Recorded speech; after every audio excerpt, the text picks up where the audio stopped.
Okay, Rabbi Said, we are holding at Yerushalmi Yuma. We are Peruvi Halacha Hey, which is Kaf Tes on the base. Now we're talking about various differences between the Avodah of Yom Kippur and the Avodah of the rest of the year. So B'chali and Makrid Pras. Every day the Cohen would bring a Ketores at the weight of half a moneh.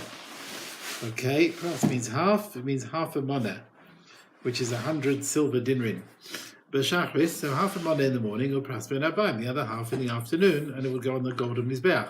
And on Yom Kippur, again he adds a complete fistful, or two fistfuls, Yahit fistful, which he's going to offer up in the Holy of Holies. But every day the Ketores was ground fine. But on Yom Kippur it was very extra fine. They put it in the grinder on Erev Yom Kippur and grind it much more than it was already. Okay? Now, usually the Kohenim go up on the Mizbeach on the east side of the ramp for Yodim Arava, and they go down on the west side. It was the first one-way system that they had, yeah? But on this day, they go up in the middle of the ramp for Yodim Be'emsa and come down in the middle of the ramp. Rabbi Yehuda said, La'aylam, always, even the rest of the year, Kohen Gadol Ola Be'emsa B'Yore Be'emsa. He always goes up in the middle, and he comes down in the middle. One of the ideas, by the way, of going on the Kevesh on the east, you turn and then you turn right at the top, because you always have to turn right. So you go up on the right side, because if you go on the left, you'll have to turn the other way. So it's not right to go on the Mizbeach Shlolet Tzorech. Okay. He would wash his hands and feet from the Kiyah, the fountain. On this day, they had a golden jug. Rabbi Yehuda said, even the rest of the year, he always used the golden jug. Peter Ketores. Now, this is the Ketores which is done through the various spices which was done. Let's see what we've got here. So, of course, it's very important, it's very powerful for a person's wealth to say it with Kavanah. Nilsa Sfard, of course, we say it twice every morning, the beginning of davening and the end of davening, whereas Nilsa Ashkenaz don't say it in the week. At the end of davening, because they're in a rush or whatever, they're worried they'll miss out one of the spices, so therefore they say at least Shabbos morning when they say it a bit slower. So Pitamah Ketores. So this is the Ketores that was done through the various Samanim. Let's see. Hatzari, V'Hatzi Poren. Tsari is what's called Nataf, which is mentioned in the Pasuk. It's the sap which comes from the Ketaf tree, which is also called a Farsamam. Okay, Tziporen, Hatziporen. Right, where have we got here? So these are the four mentioned in the pasuk. So tziporen is a root which is called shechelet, which Ukras calls it tufra. It's also called, it's like shiny. All right. Hachalbana v'alavona. Chalbana is either galbanum, it's like a sap of a klach. The Rambam learns it was like a honey, a black honey, which had a bad smell. This sap in the forests of Greece. Okay, the chalbana v'halavona, and the lavina, which is again a sap which comes from the various trees, and its smell has got a beautiful smell. So these four, mishkal shisha asa moneh. So when they made the big amount of Ketores for the year, they would use 16 moneh of each of these four. Okay, so therefore that becomes 64 in total. 4 times 16 is 64. Kaisht, which is called either Kaisht or Kost, is a Kostas, which would be Shnei Masa, which would be another 12. Forget. Go back slightly on the numbers. Those first four are Mishkal Shivim Moneh. They were 70 each. So that's 280 Moneh. Then you had Mo. Right, Mo is the myrrh, or Katzia. Katzia is some sort of grass which is called Kida. It could be cassia. Again, which is, some say it's a sort of ginger. Shiboles Ned is either spike lavender or aspic, maybe. And the Chaim is the saffron, the garden saffron. So the garden crocus. It's not the saffron, it's not the kacham, it's not the saffron that we have nowadays. It's some sort of garden thing. So there you have 4 at 16 each. Mishkal Shisha, so we had 280, now another 64, so you end up with 344. Kost, which is this custos, Shnei Masa is another 12, 356. Kilufa is another 3, Shloisha is another 3. It's again some sort of wooden bark of some kind, so we're up to 359. Some say it's a sort of cinnamon bark, okay? And then Kinamon, so Kilufa is some sort of bark, Shloisha, then Kinamon, which usually is the cinnamon nowadays. Some learn, according to the Ramban, it's not that, it's some sort of besamim, some sort of thing, whatever, maybe some other perushim. So that's another 9, is 368. So the standard, when they once a year made the whole Keteres collection, right, they made it a total of 368 moneh. So it comes out, when you made it once a year, we had 368. So the standard solar year, at least, would have been 365. Right? And then you had 3 extra, which were needed for the sake of the Keteres, Yom of the day of Yom Kippur. Right? And the Gemara brings evidence about these 3 extra, Hadada Tamina, and that's what we learned.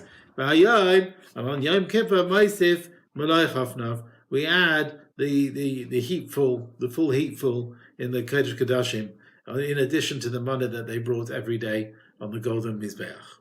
Okay? Now, the Shir of 3 money for the Keteres Yom Kippur, that would be enough for his full heapful. Right? Usually, Malay Chafnav is only half a money, but we made sure there's 3 money available. The Bryce in the Bavli brings Boris Kashina. Kashina is another type of grass that was added from Kashina, some sort of plant that was brought in. Okay, let's carry on. Now, so we're talking about these other things now. There are other additional things that we use for the sake of preparing the Keteres. So we've got Kashina, right? Kashina is this Boris Kashina called in the Bavli. It's some sort of grass. Tisha Kabin, the 9 kav of that. Right? A kav is a volume measure. It's a bit more than 2 liters. Yen Kafrisin, this sort of cypress wine, right? Some say it's a very sharp drink that comes from the bark of the caper bush called kafras. Okay? Shloisha sayin, 3 sa, b'shalish kav and 3 kav. That's how much wine you would bring in. The sa is 6 kav. So the volume of it, the yen kafrisin, was 21 kav, or 3 sa and 3.5 sa. But if you haven't got that, maybe chama chivar atik. You can bring wine which is old and white. You can bring that instead. Okay? Some say it's a place called Chivran. Okay. Melach Sodomis, the sort of salt. Melach Sodomis from Sodom. There's various opinions. Some say, you should always have salt anyway and everything on the Mizbeach, and that's why you have salt here. Others learn that this salt is the word, it says mamulach in the pasuk about the Keteres. It's salted. So we're bringing Melach Sodomis. Every other salt, we're worried it will disintegrate before you start bringing the Keteres. It won't be mamulach. But this salt is very powerful. It's not going to disintegrate. Others learn they wouldn't mix the salt in the Keteres. They didn't bring it only to soak the siporen together with the wine. If the wine wasn't around, they brought other things. If you haven't got wine, you bring this white wine and a bit of Melach Sodomis. So it could be they only brought it because this salt helps to work on the siporen more than other types of salt. Okay. Melach Sodomis, Reiba, 1/4 of a kav. Male Ashan, this was a grass which we came across the other day, which causes the smoke to rise vertically like a stick. And not everyone knew which herb it was. Remember, they kept it a secret. So this is Male Ashan Kashul, the smallest amount. Rabbi Nazarei Ma'af Kibbutz Yarden Kashul. He says also the Jordan resin, the smallest amount. Kibbutz Yarden is a sort of rose that grows at the borders of the Yarden. Okay? It would add a good smell. I would put it into the Keteres as well. All right. Nasan ba davash.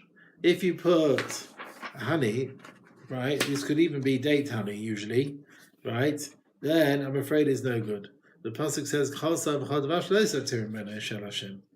right? This is sweetness date honey. That's what we're talking about. So if you put dvash basala, you have made it no good.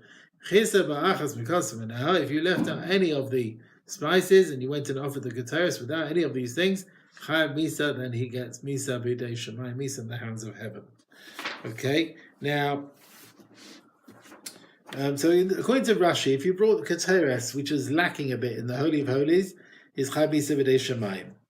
And it's possible because you've got into the Holy of Holies not for the sake of Avodah, and therefore there's Chaim Misa. It's like an entry which is invalid. Right? You can't go without doing the avodah. If you're not doing the avodah properly, then it's an invalid entry. Other Rishonim learn that Chayiv Misa even on the keteris in the heichal, in the regular yearly heichal. And the source is because the Bavli brings keteris chaser on Yom Kippur. Apart from going in the Holy of Holies without a purpose, you're chayiv on you're bringing a keteris which is lacking. And therefore, we learn the rest of the year the same thing. If you brought a keteris lacking one of the spices, it should be Chayiv Misa. Okay. The Ramah says you have to be very careful with saying it from where it's written. Do not miss out any of the spices, because saying it is like offering it. And if you missed out one of the spices, Chayav Misa, therefore you should be careful when you're saying it as well. Okay? Right. Tani of Shimon Gamliel, he said, Hatsari, Eina Ela Saraf, Shalatzia Ketaf. It's the sort of sap that comes from the ketaf plant. And the plant comes from the Asya Ketaf, right? The Rambam learns that Shimon Gamliel is arguing on what we said. And the Mefarshim argue actually what the Rambam. According to the Ramban, Sari is one of the simonim of the Keteres. That's not up in the Torah. But Shimon Gamliel argues and says, no, it's not one of the Keteres. It's a sap which comes from the Asya Ketaf. The Kesem Mishnah learns in the Rambam, the Machlokes, the opposite. The Tana held they brought keteres, the eitz ketaf, the wood of the ketaf, and Rav Shimon Gamliel holds they wouldn't bring the keteres, they would bring the sap of the wood, not the wood itself. All right. Boris Kashina Lama Haisaba'a. Why are they bringing this Boris Kashina? Shabbat Yeshafin and Sasiparin. They would anoint or smear it on the Tziparin, Neishihina'a, because then it becomes better. Yen Kafrisin, the cypress wine. Lama Hiva. Actually, these gifts that we just said, because it makes it more beautiful. Some have a gift it makes it stronger, or now it's stronger and it mellows it a bit. So here, some got this gift here. Actually, that's what it's getting on. Basically, before you soak the tziporen, it's very strong, and the smell doesn't come out from nicely. Once you soak it a bit to soften it, then the smell comes out. Now, surely meraglaim would be better. Now, some Rishonim learn this can't mean urine. Meraglaim is usually urine. Now, some Rishonim learn there's no possible suggestion that urine would be a better to use. There's no way we would use that in the temple. So therefore, why can't you use it then? So what is it? So it's not urine, it's something else with that name. So why don't we use it? Because it's got a bad name. It's got a name which is similar to urine, therefore we don't use it. Others learn, no, there was a havmina, we should use urine. But the Gemara answers, we don't use it. Now covered. We're not going to bring anything with a bad smell out of respect. So some learn it is talking about urine, and some say it couldn't possibly be talking about urine. It's some sort of grass which has got the same name. Now the question is the wording. In the davening, it could mean this other liquid, something with the grass. But if you say you're not bringing something with a bad smell, that possibly is urine because it's got a bad smell. Some say no, we're not talking about that. They had a slightly different wording. We don't have it in our davening. We don't have it because of a bad smell. Yeah, we say we are covered because of respect. When you would grind the keteres, the person would say to the one who's grinding, so grind it well. The voice improves the besamim. If you left out one of the spices, you put b'dei honey, it would be puzzle. If you didn't put salt, you didn't put that herb that causes it to rise. This Chayav Misa is death at the hands of heaven. Is also transgressing for coming to the Kodesh Kodashim without any purpose. By not putting the salt is Chayav Misa, because the salt is min Torah. it says mamulach, as we said.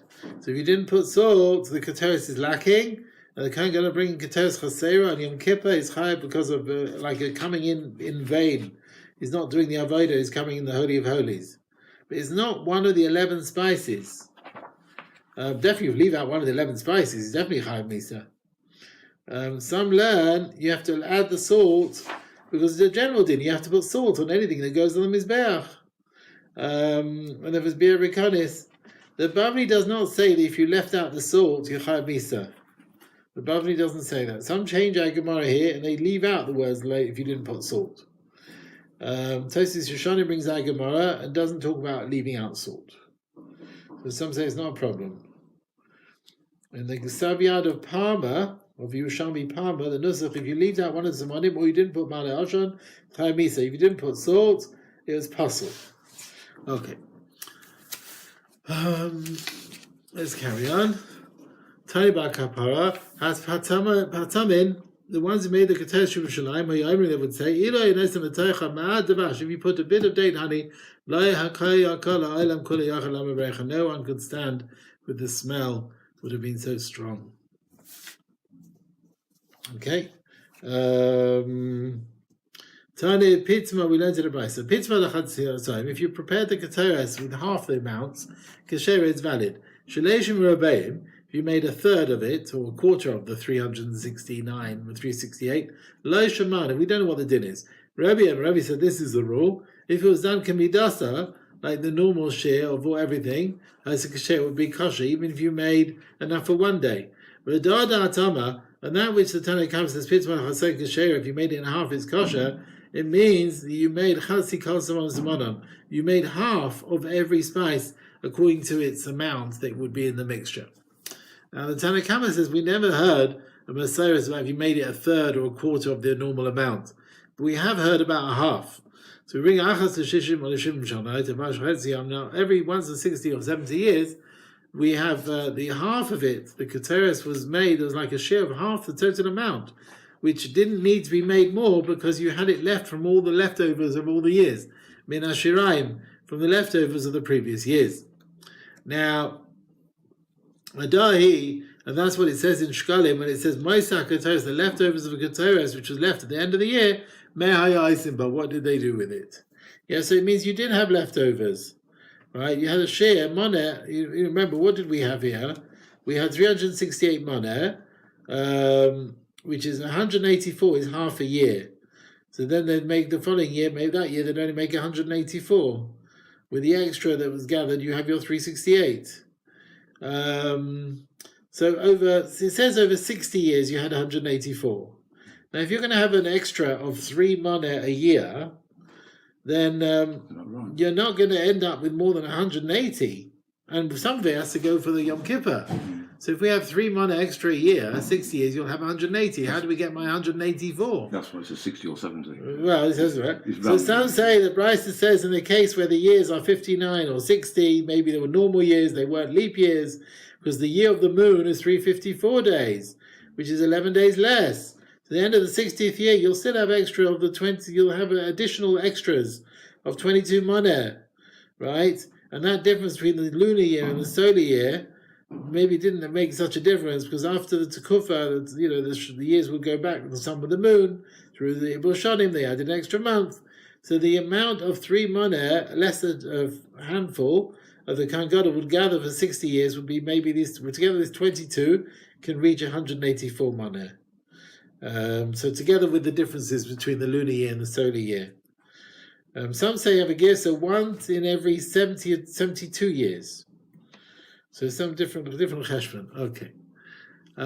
Let's carry on. Tani Bulantanab. I say Hiktir Kazayas Bachutz. If you brought a Kazayas of Keteres outside the base of Mikdash, Chayav, you're Chayav for offering Keteres in the wrong place, outside. Parachas Mekazayas Mibifnim. If you brought less than a Kazayas inside the base of Mikdash, Pater your Pater. Zero of Shem Rabbi Yirmiyah. Pater means that through this Niftur and Tzibur Yidei Chavasa, they have fulfilled their duty. That which we blood, Hiktir Kazayas Bachutz, Chayav, bring Kazayas outside, you're liable. Mina ad Shema, from that you can learn that when it says Pachas v'Kazayas Bifnim, potter. When it says you're less than a kazayis inside, you're potter, it means you're potter from the punishment. Now the keteris every day was ground till it was fine. The one of Yom Kippur was ground and ground again. Now it says, but why does it say in Yom Kippur it says daka? The fish and it says you have to grind the keteris. So I mention it again with Yom Kippur. It's telling me hey daka and a daka has to be extra fine. Case otherwise, this is what you do. Mafish leishas manim. You offer up 3 maneh of keteris me'ev Yom Kippurim. You separate the 3 maneh. You grind them again. To fill your fist, your handfuls from that. To fulfill with it the extra grinding that's required. Now he would not wash his hands and feet from the kiyah, he would use a golden jug. Rav Yonah said the fact that he would be Mekadosh Yom Kippur, you're saying from the golden jug, chutz Mekadosh Rishon, apart from the first one of the day, that was with the kiyah. Rav Yosef says, I feel Mekadosh Rishon. No, even the first one of the day. Masnisa Pliga, there's a brayso which argues on Rav Yonah. It says, Kala Kalim, all the Kalim which are in the Kiddush Yadayim Raglayim were fitting for Kiddush washing your hands and feet. And you don't have to use a kiyah. So there's a brayso, all Kalim could have been used. Pasala, so he's saying, yes, that's talking about Chutz Mekadosh Rishon. That's a Yom Kippur, Kohen Gadol, but not the first one. Masnisa Pliga, there's a brayso that argues on Rabbi Yosef. It says, Hakiyah b'hakain, the base, the kam, where the kiyah is standing on ma'akvin, where essential. Pasala, again he explains it means mekayban, where they are based. Ma'akiv, that was essential. They had to be based in the right place. If they're not standing in the azara, you can't wash your hands and feet with the other kelim. But if the kiyah and the base are in their place, you like that? The kiyah and the base are in their place, then the other kelim are kosher to use to wash your hands and feet. Allah chava. So every day on the big outer mizbech you had 4 fires of wood. And on Yom Kippur there were 5 fires. Rabbi Yossi only said every day there were 3 fires. On this day there were 4 fires. Rabbi Yehuda said every day there was 2. And on this day there was 3. So what's the Rabbi said there's usually 4, and this day there's 5. So what's his source? It says, the fire is burning, don't put it out. That's the mitzvah of always having fire in the mizbeach. Then it says, the Cohen will put the wood and make a fire every morning. This is the fire that burnt the limbs and things from the korbanos of the day before, which were not fully burnt at night. That's the main fire that we're going to bring the korbanos today. And then it says, this one is a fire where we're going to take the coals for the keteris. Now, I understand why you've got 4 there, the rest of the year. Now, why, according to Rabbi Yossi, is 3 enough, and Rabbi Yehuda 2 is enough? But let's say Rabbi Yossi, does Rabbi Yossi not require the fire to put the limbs from yesterday and so on, which are not burnt? But let's say Rabbi Yehuda, does Rabbi Yehuda not require marachas l'kiyumei ha'esh, a fire to keep the fire burning on the mizbeach? Actually, it's not a question. No, he doesn't require it. So Rabbi Yossi doesn't require the other fire for the limbs, and Rabbi Yehuda does not require a fire always on the mizbeach. Now, remember, Rabbi Yossi learned there's a special fire for keeping the fire on the mizbeach, and it says Rabbi Yehuda learns from a pasuk the Kohen needs to light the fire when he's on the top of the mizbeach, and not when he's standing on the azara. So Rabbi Yehuda doesn't learn from another pasuk that you need a special maracha for the fire. Ma'amakan Rabbi Yehuda, what does Rabbi Yehuda do with the pasuk which says Eish Tamid Tukat on the mizbeach le'tichva? There should always be a fire. What does he do with it? So the Gemara answers he learns something else. Eish Amati Lecha, the fire that I told you elsewhere that has to be Tei Tamid, it should be always, that's Menorah. You should only light it from a fire on the big mizbeach. Now, according to Meir, we make another fire for bringing the limbs of yesterday to burn on that. If they didn't burn overnight, you make a new fire for them. So everyone else, when you burn them on their own, and it pushes away Shabbos as well. Rabbi Yaakov Barachav Shem Rishmo Barabba Masnisa. Our Mishnah tells this, that the Issa Havara on Shabbos is pushed away because there's din. The Mishnah says, every day there was 4. This is every day. Sounds like even on Shabbos they did a special maracha for the limbs which were left over from the night before. Ma Tramina, what can you learn from the mission of with his din? Maybe it means there was 4 except for Shabbos. Ramana, Vahayim, it says, and on this day, Yom Kippur, Chamish, there were 5. So Yom Kippur, there's also the 4, like every day. So just like the one which is for burning the limbs, is from this one pushes away Yom Kippur, so also it pushes away Shabbos as well. Rabun Bachir by Kumar of Zira says, how can it be Davashain and Ma'akev? Look, something's not essential. These limbs, if they're burnt, is not really required. You're going to break Shabbos for it to make a fire. Amalei says, but the witness is going to see the new moon. They're not essential in the Kiddush HaChodesh, and yet Daichin, their Eidos pushes away Shabbos. So Tidin Zaman, we learned, on a journey of a day and a night, if the Eidim can come, they saw the moon on Friday night, to reach Beis Din before the end of Shabbos, Machalin is a Shabbos, they can break Shabbos, and they can be fitting to give Eidos for the new month. So the same thing with the Keteres, the offering, the burning the limbs, even though they're not essential in the validity of the carbon, but still, they push away Shabbos. Menayin, where do we learn the Marechas Yom Kippurim? How do we learn an additional fire for Yom Kippur, for the coals for Yom Kippur? Rav Yirmiyah of Shivra Padas, it says Gachale, coals. Why does the Pasuk tell me the word Gachale Eish? It's because they're coals of fire. So he says, Shehi, this fire is Betela Gabe Gechaleha. The fire needs to be only there for the sake of these coals. Once you take the coals, the fire is not needed.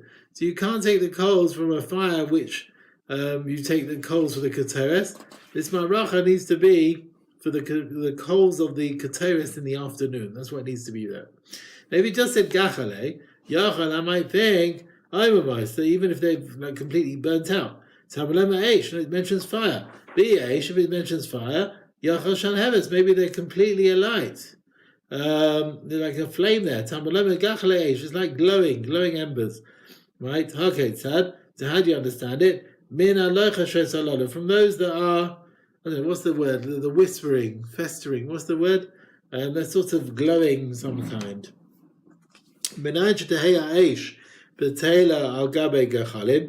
we learn that the fire should be secondary to the coals? So the fire, the maracha, needs to be there for the sake of these coals. Once you take the coals, we don't need the fire anymore. So it says Gachale Eish. Now, what about the fire on the Mizbeach? When the Jewish people went to the Midbar, from place to place, they would take down the Mishkan, and then they would take the Kalim to the place where they were encamping. So the time of the travels in the Midbar, there was no courtyard around the Mishkan. Now the Lechem Apanim, what happened to the bread during that time? So the Machlekes, at the time of the travel, was the Lechem Apanim pasul for going out of its area, as it were? There was no area around it, there was no courtyard around it. So Rav Shimon Levi Amein Lechem Apanim Nisav Shas Matzais. No, the Lechem Apanim doesn't become pasul when they're traveling, because even the time of traveling is like within walls. Rabbi Yochanan says Lechem Apanim Nisav Shas Matzais. He says no, it became pasul. Rav Shimon Levi, it says in the Torah, Yachanu, Keni So, like they journeyed, so they camped, so they journeyed. And what is the equation here? Just like when they camped. Lechem is not pasul. So also the traveling is not pasul. Rabbi Ami, Shem Ben Levi, it says, so even at the time of travel, the Kedusha of Al-Moed remains as it was, as if it was within the camp. So he says the Lechem Apanim never left its area, even when it's traveling, as if it was enclosed from all sides. Rabbi Yaakov Baracha Rabbi B'Shem Rabbi Lazar, Asayev Kodshim Bachutz, one who burns Kodshim outside, B'chutz to Mechitza, Shas Masais, at the time of the traveling, where the Mishkan is taken apart, he gets lashes. Rabbi Yochanan said, Kodshim Nidchim B'Shas Masais. Any Kodshim would become possible when they travelled, because the Machne Shechina, right, which is the Mishkan, didn't exist at that time. You had Machne Levia, Machne Israel, so Tmeim, anyone need to be sent out of these camps, still needed to be Perushim separated, each one within his area. So those sent from Machne Levia couldn't join with the Levim during the camp, during the journeying. The Mitzrayim, who were sent out of all three, couldn't join Machne Israel. Rav Yosef said, Tadira ha-milsa b'tzufum ad-rabbanan, the Chacham always say this, Nistalku ha-paroches, when the mechitzas have come down, all the curtains around the courtyard of the Mishkan, hutru ha-mechitzas. There's no prohibitions against the mechitzas, even zazavin sara'im. So the isurim of a zav to go in the camp,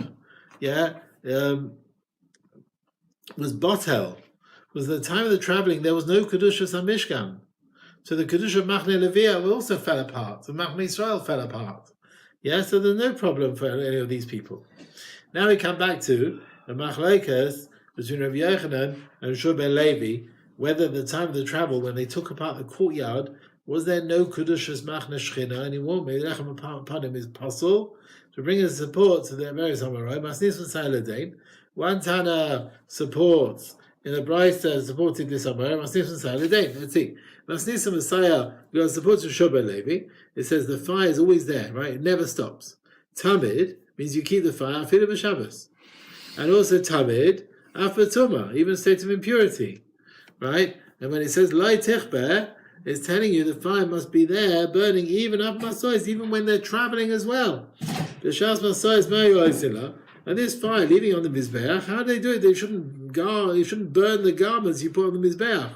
Like over the Lab Sachta, you put some sort of metal keli or copper or keli on top of it, and on that they put a garment. Dear Rabbi Yehuda, that's Rabbi Yehuda. So he says, each time he took it on Mizbeach in the time of the traveling. So the Lechem Panim is always there, even the time of traveling. That's the support of Shua ben Levi. In the time of traveling, Lechem Panim is not possible because of Yitzchok. Masnisa Messiah al Rabbi Yochanan. We have a support to Rabbi Yochanan. Shimon said, after Shas Matzais, even at the time of the traveling, right? They would remove the fire, the coals from the Mizbeach. Shem says, additionally, the Mizbeach, he'll clean out the Mizbeach. He put a purple garment on it. If the fire in the Mizbeach was burning during their travels, this garment would get burnt. Surely the garment would get burnt. You have to say, during the travels, they remove the fire from the Mizbeach. So according to Shimon, Eish Tamid is not talking about the times of travel. So here as well, Lechem Apanim, Lefanai Tamid is not talking about the time of travel.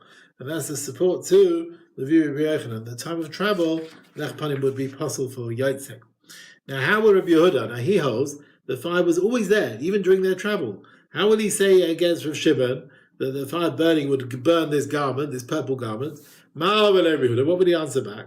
He would say, I remember they had a copper vessel on top, but a mala on top, and that stopped anything burning. Ma'ama Chaim Rabbi Yehuda, and I says they clean out the Mizbeach, you remove the fire and the coals. Ma'ama Chaim Rabbi Yehuda, addition is the Mizbeach. How does he fulfill these words? I mean, the fire is to be there the whole time, so what cleaning are they doing for the fire is to be there? He says, no. The word additional means viravoin. It means you satisfy the Mizbeach. You bring on the fire the Mizbeach, the various limbs, even there. Kaida'amar, as Rabbi Yehuda ben Pazi said, v'achal b'sava v'dashen, you eat, you're satisfied. So it means we're giving it severe Sarah, right? Extra satisfaction. That's what it means. Okay.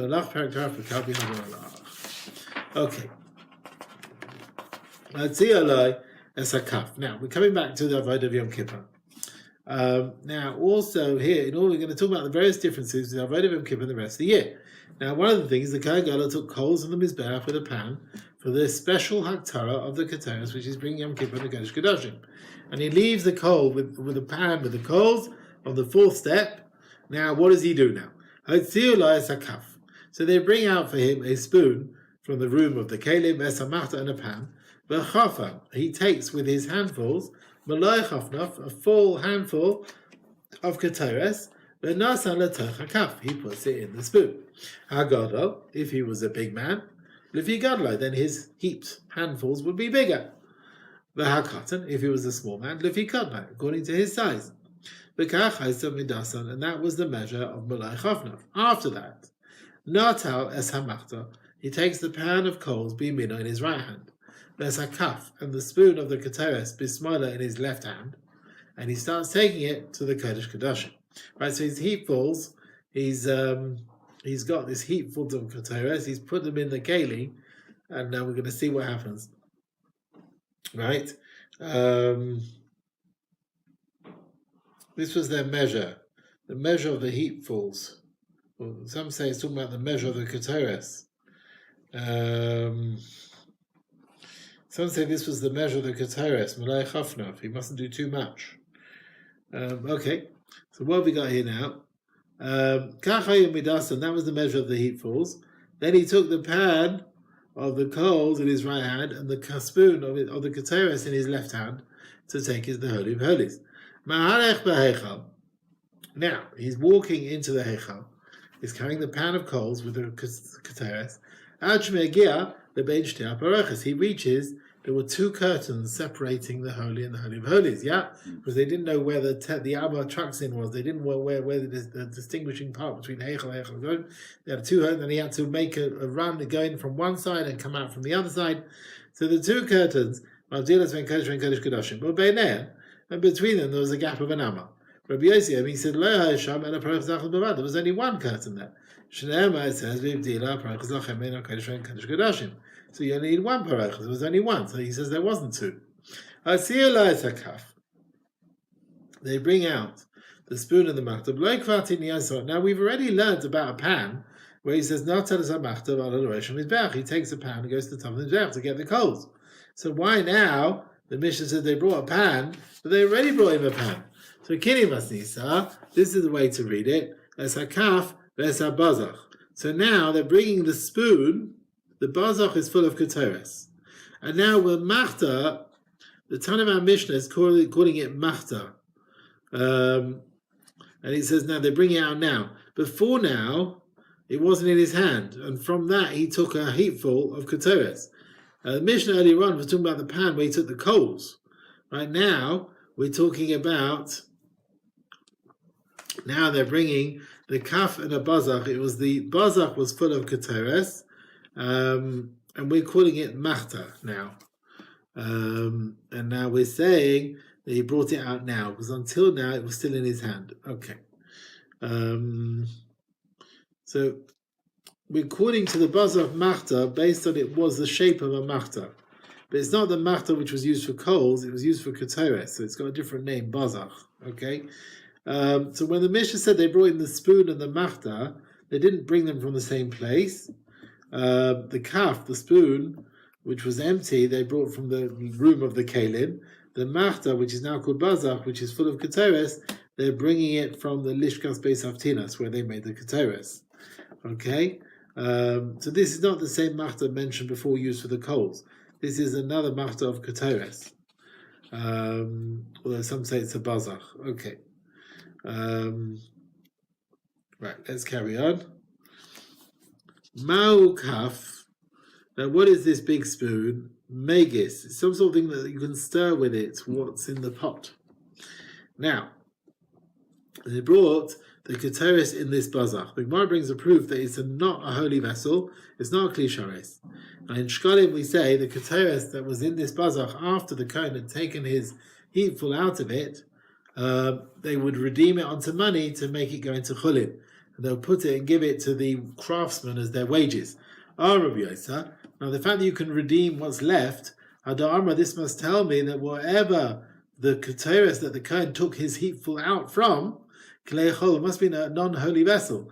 Because in Tevah Kodesh, it was a holy vessel. Something which becomes holy in a kli shares should become redeemed.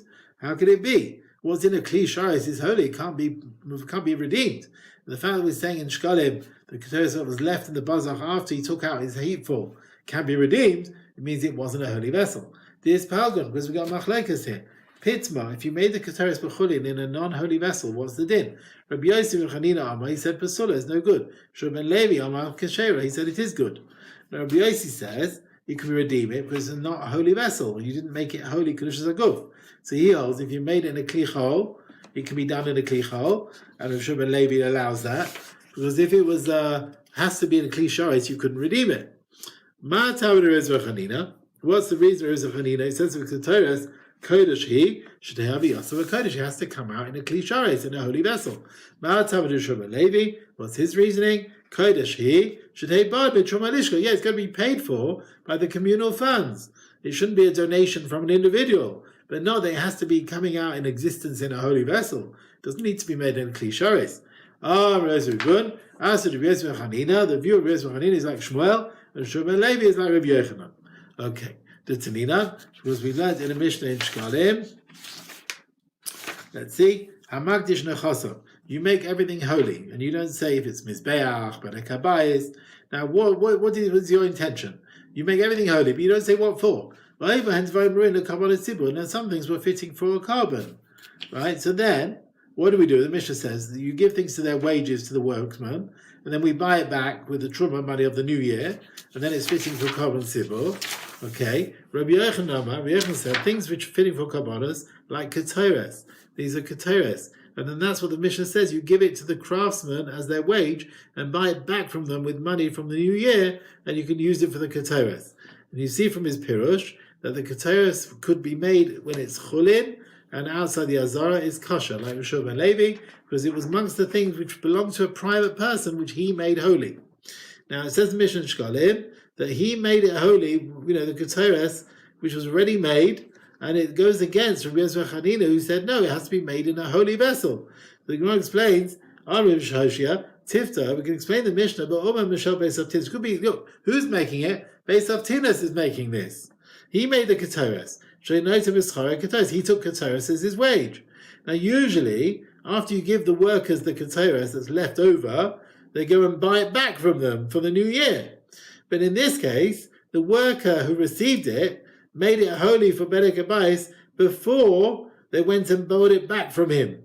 So you need to repeal it and redeem it, the Bedek Habayis Kedusha on it, give it back to the wages to the workers, and go and acquire the money from them with the new year of the New Year's funds. And since we're talking about the leftover ketores which already belong to the Beis Hamikdash, there's no raya that you could make the ketores from chulin outside the Azara. We're talking about the ketores which was made from Hekdesh, adding the klishares in the Azara. And after whatever was left over, then they redeem it and give it to a person. Rabbi Yosef Chanina is like the view of Shmuel. Ta'ama Rav Chuna b'shem Shmuel. Machteshes, the grinding that was done with the ketores, also as a klishares. It was made as a klishares, the kadesh, to make holy the ketores ground with it. So the view of Shmuel is, you need a holy vessel to make it. And that's like the view of Rav Yossi ben Chanina. Okay, we will stop here. Rabbi Say.